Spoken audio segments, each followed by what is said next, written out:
Hello everybody, welcome to another video. In this one we're taking a look at the Halberds in Dark Souls 2. So this is a bit of a interesting weapon class. To be the most effective with Halberds, you kind of have to hit with the sweet spot of the weapon. Although most weapons in the game technically have that, this class of weapons is very strict with it. That basically means that you have to hit with the blade of the weapon to do the most damage. When you're playing with Halberds, you may notice that your damage may vary quite drastically. This is basically because these weapons have the sweet spot system. So you have to be very patient and very tactical when you're playing with Halberds. The reward for it though is an incredible amount of damage, as well as very good poise break and not as much weight as something like an Ultra Greatsword. So yeah, let's get right into it with the first weapon. The first two weapons are the Old Knight Halberd and the Old Knight Pike. Both of these weapons effectively play as a halberd. So as is pretty common with the Old Knight weapons, they have an incredible amount of weight. Unlike the Old Knight Greatsword as well as the Old Knight Ultra Greatsword, at least these halberds back it up with decent damage, but it's still not enough to compete with the other halberds in their class. You can get the Old Knight Halberd as you're making your way to No Man's Worth in an area between Hade's Tower of Flame and No Man's. And you can get the Old Knight Pike in Harvest Valley, close to the second bonfire. One cool thing about these two weapons is that one is primarily a dex weapon, that is the Old Knight Halberd, while the other one is primarily a strength weapon. So yeah, not much to say about these ones, probably not the best ones, you shouldn't use them. The weight is incredible, so yeah, let's go to the next. So up next is the Wrathful Axe. This thing is Alana's weapon, you get it from her soul. I have to say I was a little disappointed with this weapon. The stats to wield are absolutely astronomical. 20 strength, 22 dex, but it takes 28 faith as well. Now this thing does only physical damage, however it has a special attack that does dark damage. But that special attack doesn't seem to do a lot of damage and it's very difficult to hit as well. So yeah, I don't really know, this weapon was really disappointing. Sometimes the DLC weapons do tend to do that. Some of the best and some of my favorite weapons are the DLC weapons. However, there are many DLC weapons as well that are very hit and miss. It seems like you have to go through hell and move heaven and earth to get them. Yeah, when you actually get them, the stats are absolutely insane to use, as well as they just don't do as much damage as other weapons in the same class. Not to mention that this being a boss weapon, it upgrades with Petrified Dragon Bones. Yeah, there are better DLC weapons and there are better halberds to get in this class. So, the Lucerne. I like to compare this thing to the normal halberd because when you have them side by side and you look through their stats, they actually have very similar stats. The Wikipedia says that it benefits from the Leo ring because I was kind of failing to see what the point of this weapon actually was, because it's very similar to the halberd and it does a little bit less damage at 50 strength and dex, as well as you get it significantly later on and it weighs half a unit more and it has less durability as well. But it doesn't seem like the Leo ring works with this thing like the Wikipedia says. Basically I thought that every single attack was kind of like a thrust attack. If the first attack of this weapon counts as a thrust attack, then pairing it with the Leo ring can be really strong and it would actually make it stronger than the normal halberd in a lot of cases. But I only think it's the second R1 that counts as a thrust, and that is the case with the normal halberd as well. The Lucerne does have shield piercing strong attacks, however those never tend to be a good bonus for a weapon to have. If you want shield piercing strong attacks, I recommend the Mailbreaker. It's a very light rapier that does very well when you two-hand it against heavy armored enemies. Yeah, unfortunately this thing is not one of my favorite weapons in the game. I do love the way it looks though, I really wish it was better, because this weapon looks amazing. But yeah, let's move to the next one. Next is the Scythe. You can get this in an iron chest in the Shaded Woods, close to where you find Man-Scorpion Tark. But you can also find it in the second DLC as an item, quite early, and it will be upgraded to +7. This thing is another one that I like to compare to the halberd because it has quite a similar weight. The moveset, however, is a little bit different than the traditional halberd moveset. It doesn't have any thrusting attacks, making it impossible to use with the Leo ring. But it does seem like this weapon's sweet spot is a little bit easier to hit than, say, something like the halberd. Maybe it's because the blade of it is longer. That was just my experience with it. Now, you could also argue that because there are more sweeping attacks on this weapon, it is better for crowd control. So yeah, this one's pretty good. With 50 strength and dex, I was doing 496 damage, which is only 28 damage less than the halberd. Anyways, let's go to the next one. So the standard halberd is a very good weapon to consider in this weapon class. It weighs 6 units, has 70 durability, 120 counter damage, 35 poise, and at 50 strength and dex it does 524 damage. So halberds can be used very well with shields. They also have an attack that you can do from behind a shield, as well as they are pretty good for draining the enemy's stamina in PvP as well. This thing can be gotten in the Forest of Fallen Giants very, very early. The only problem with it, of course, is the sweet spot. You have to be careful when you use this. When you two-hand halberds, I'd say they are a little bit better for crowd control as they have more sweeping attacks. And when you one-hand halberds, I'd say they are a little bit better for defensive play as your character takes a step forward with every hit. Since these weapons poise break so well, you can continue to spam out this attack while keeping the enemy at a distance. This thing doesn't have crazy scaling, so you could infuse it and buff it if you wanted to do that as well. But yeah, this halberd is very good for what it does. Like it weighs very little, so it's not going to do as much damage as some of the other ones on this list. But I do think that this is a very good entry level weapon to get early on. Also, halberds have a thing similar to other grade weapons where they can blow up barrels. So if you happen to need that in any occasion, you can use one of these weapons for that, such as the shortcut in the Forest of Fallen Giants or the barrel to get into Macduff. But yeah, that's all for this one. Let's go to the next.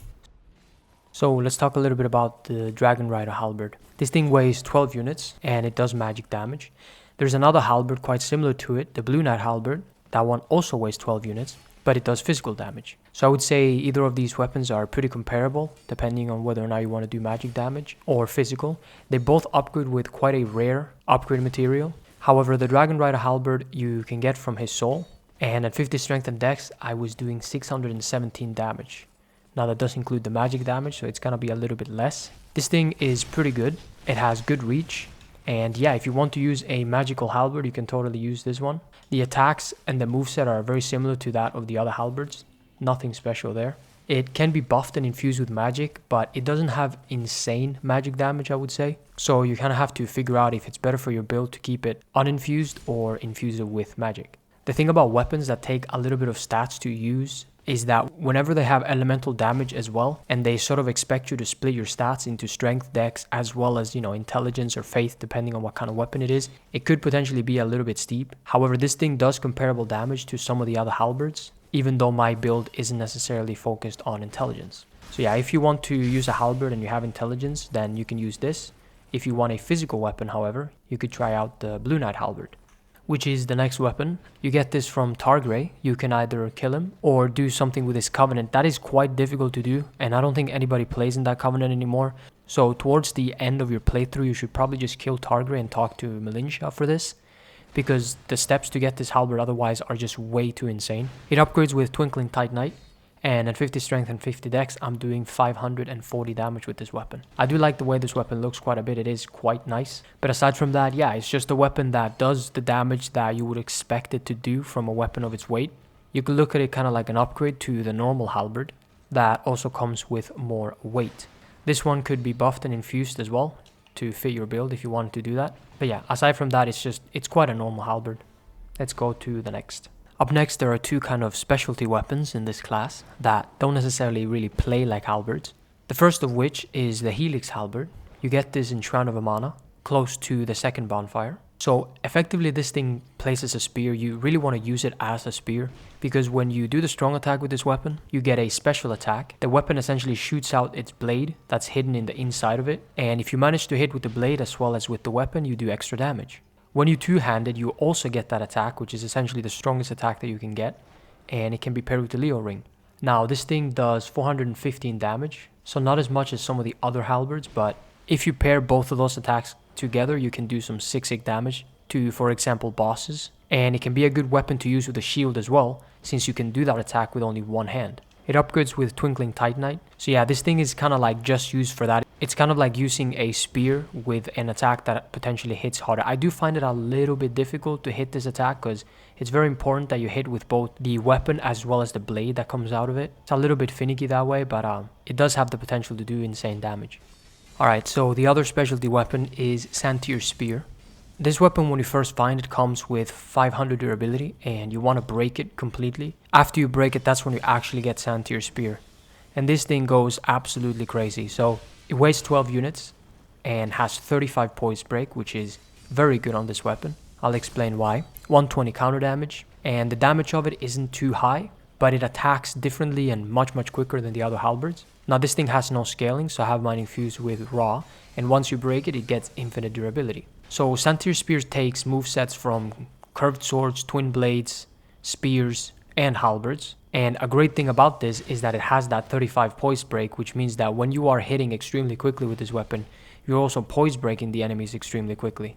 The poise break of this is above average for spears as well as twin blades. So some of the combinations that you can do with this Halberd twin blade hybrid are pretty crazy. Now the strength of this weapon comes from its utility. It's not going to be doing the most damage or backstab or anything like that. It's the fact that it can be used in a lot of different scenarios, as well as once you break it and it gains infinite durability, it becomes an excellent weapon to use in the DLCs or for no bonfire, no death runs. Yeah, Santir Spears is a lot of fun. It's probably a little bit better for PvP, where being unpredictable is more important than when you're fighting AI enemies. Anyways, let's go to the next weapon. So the Cyan Halberd. This is another one that takes movesets a little bit from other weapon classes. The cool thing about this Halberd is that the first attack is a thrusting attack, which makes it very easy to pair with the Leo ring. Now, when you two-hand this weapon and you do the strong attack, you get a sweep, which means that can be pretty good on crowd control. This thing hitting like a spear is a good thing because it has the 35 poise break, making it excellent to use with a shield. And when you one-hand it, it has 2 thrusting attacks as the light attacks. The stats to use are a bit high, 20 strength and 25 dex with an A scaling in dex, but it does have a very, very good moveset for a weapon of such high damage. Now you get this from the Cyan Knights that wield it, and it upgrades with regular Titanite. If you want a spear weapon that poise breaks quite a bit, but it's not as difficult to use, you could say, as a lance, this thing is somewhere in between. Yeah, a very good and interesting weapon, the Cyan Halberd. Can be a little bit hard to obtain though, they don't have the highest chance of dropping it, but yeah. So the next 3 weapons are extremely good and do a lot of damage. There are 2 elemental weapons as well as 1 physical one. Let's start off by checking out the elemental weapons. That is the Roaring Halberd as well as the Black Knight Halberd. These weapons have quite comparable stats as well as damage. Ultimately, with my build, the Roaring Halberd did a little bit more damage. Dark damage does tend to be slightly better than fire just because there are less enemies with resistance to dark. But the good thing about these 2 weapons is that you essentially don't have to choose between them. What I mean by that is you could have a build dedicated to fire damage and dark damage since they both scale from intelligence and faith. If your build does a lot of fire damage, it also does a lot of dark damage. So what you could do is have both of these weapons and use whichever one the boss or the enemies are weakest to. The moveset is the same as the other halberds for the most part. You get the Roaring Halberd after defeating the Skeleton Lords in Huntsman's Copse. It's pretty much an unmissable boss. And you get the Black Knight Halberd in the Shaded Woods in an iron chest that you have to jump to. So these 2 weapons can be infused and buffed if you want to take more advantage of the elemental damage. Now the annoying thing about the Roaring Halberd is that it only has 40 durability. That is not too much, but this thing has the potential to do one of the higher dark damages of any weapons in the game, and I do think it has a little bit longer reach than some of the other halberds as well. The Roaring Halberd takes 16 strength and 12 dex to use with an A scaling in dex, as well as 12 intelligence and 12 faith. And the Black Knight Halberd takes 17 strength and 26 dexterity to use. It gets a B in dex, so that's another good thing. They both scale off of dex primarily, and it has no intelligence scaling, only 9 faith scaling. So if you have the faith stat to use the Roaring Halberd, you can also wield the Black Knight Halberd. However, the Black Knight Halberd does take 26 dex, which is quite a bit. But hey, you need to level up your dex anyways to be proficient with these weapons.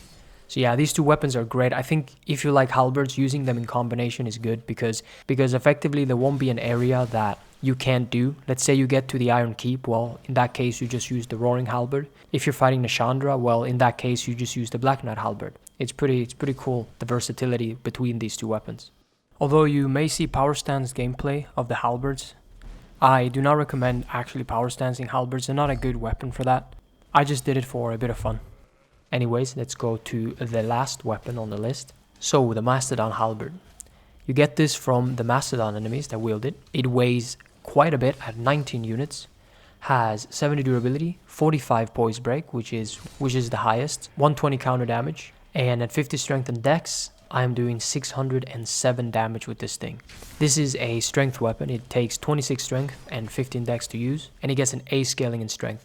However, this is one of the higher damaging weapons in the whole game, especially physical weapons, and it will also do one of the higher backstab damages and critical damages of the Halberd class. This thing is pretty much just strength all the way. It is an upgrade to the Blue Knight Halberd in the same way that one was an upgrade to the normal Halberd.